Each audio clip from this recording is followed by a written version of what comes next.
കുറച്ച് പരിപ്പ്, അതായത് 100-150 മതി, ആൾക്കനുസരിച്ചൊക്കെ മതി. ഇതാണ് വെജിറ്റബിൾ, നമ്മളെ ഇവിടുത്തെ വെജിറ്റബിൾ. ഒരു സാമ്പാറാണ്, സിമ്പിളായിട്ടുള്ള സാമ്പാർ, ചെറിയ സാമ്പാർ. നമ്മുടെ നാട്ടിൽ മതി 10 രൂപയും ചേരുവകളും ചേർക്കാൻ പാടില്ല. അപ്പോൾ പരിപ്പ് വെന്ത് അതിലേക്ക് നമ്മൾ ഈ സാധനം പച്ചമുളക്, തക്കാളി, ഉള്ളി, ഇതൊക്കെ നേരത്തെ കാണിച്ചു തന്നെ. ഇതിലൊന്നും പറയാൻ വേണ്ടിയിട്ടല്ല, നമ്മൾ സാമ്പാർ വെക്കാൻ അത് വേണം, മുരിങ്ങക്ക വേണം, പച്ചക്കറി, ചേന വേണം, വെള്ളരി വേണം, എല്ലാം വേണം. പക്ഷെ ഉണ്ടേ കുറച്ച് മഞ്ഞൾപ്പൊടി, കുറച്ച് മുളക് പൊടി, വേണമെങ്കിൽ ഉപ്പ്, ഒന്ന് അടച്ചിട്ടൊരു 10 മിനിറ്റ് കൊണ്ട് സംഭവം വേവും കേട്ടോ.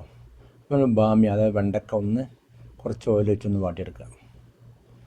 ചെറിയ ജീരകം, ചെറിയ ഉള്ളി, അതിൻ്റെ വെളുത്തുള്ളി, തേങ്ങ വറുത്തെടുക്കുക. സാമ്പാർ വറുത്തരച്ച സാമ്പാർ കിട്ടിയില്ലേ, അതിനാണ്.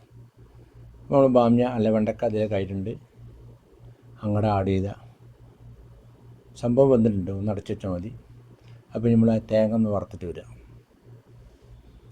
ബാമ്യ അതിൽ വെണ്ടക്ക അതിൽ വെന്തതാണ്. അപ്പോൾ ഈ ഒരു പരുവത്തിലേ ആയി കിട്ടുള്ളൂ, കാരണം തേങ്ങ പാക്കറ്റ് തേങ്ങയാണ്. മതി, ഇത് മതി.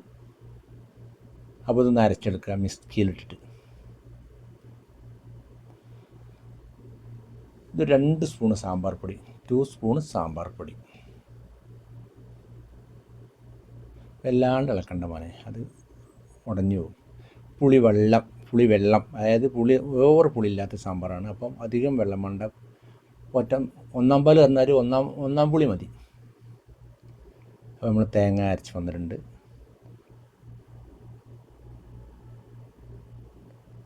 ഒന്നുകൂടി ചെറുതാക്കി ഇളക്കി ഒന്ന് ചൂടാക്കി എടുക്കുക. ഒരുപാട് തിളക്കൊന്നും വേണ്ട. അതിൻ്റെ ആ സ്മെല്ല് മാത്രം പോരെ.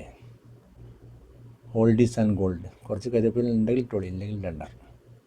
വറവിലേതായാലും കരിവേപ്പില ഇടും. അപ്പോൾ നമ്മൾ സാധനം റെഡി, തിളച്ചിട്ടുണ്ടെങ്കിൽ നമുക്ക് വേണ്ടത് വറവാണ്. വറവ് അതായത് താളിക്കാം.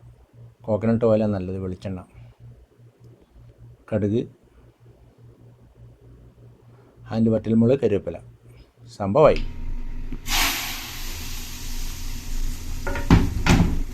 അപ്പോൾ ഇത്രയേ ഉള്ളൂ. നമ്മളെ സാമ്പാറിനുണ്ടോ, സാമ്പാർ പൊറോട്ടക്ക്, ഇഡ്ഡലിക്ക്, ദോശക്ക് എല്ലാത്തിനും പറ്റും. ചോറിനാണെങ്കിൽ കറക്റ്റ്.